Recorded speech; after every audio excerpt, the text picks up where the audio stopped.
In a quiet village, beneath skies both tender and torn, lived a woman named Anaya. She had walked through many storms, some loud, some silent. The world had called her many things. Too emotional, too soft, too strong, too broken. And slowly, like a petal folding inward, she had begun to forget. But one morning something changed, not in the sky, in her breath. A whisper rose, not from outside, but from her deepest silence. It said, "You are joy."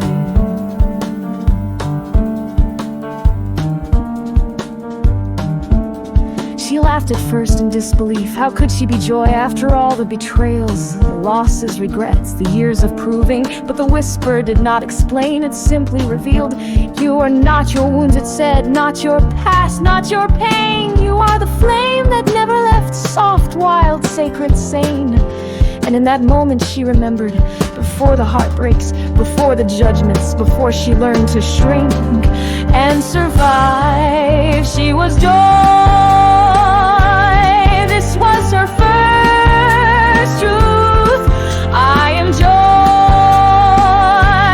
not because of what I do, but because of what I am. As her heart began to soften, old memories returned, uninvited but insistent, voices she'd internalized. "You're not enough, you do too much, you should be more like her."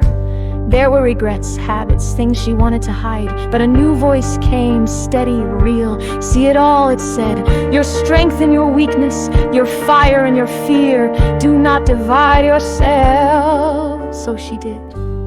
She sat under a tree and whispered, "I am made of mistakes and virtues, and I am still enough." This was her second truth. Unconditional and whole acceptance is not weakness, it is wholeness.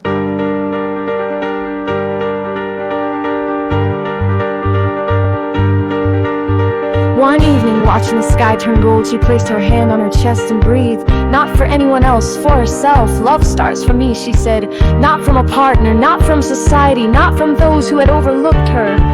From within, she began to care for her body with reverence, her emotions with tenderness, and her inner voice with trust. This was her third truth. I don't have to be loved to love. I am the source of love.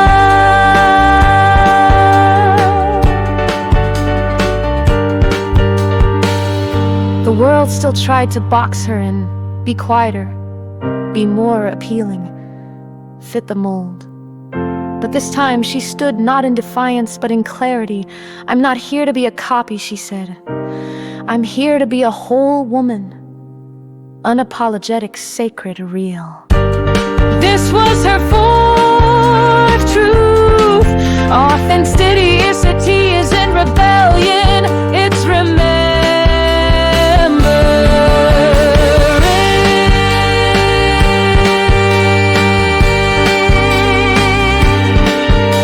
Today Anaya walks with grace, not because she has no pain, but because she no longer abandons herself.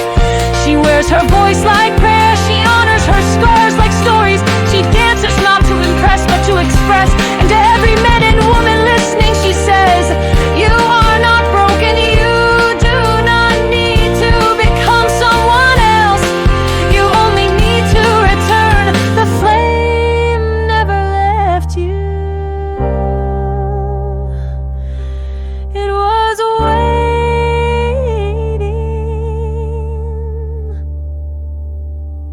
So come back.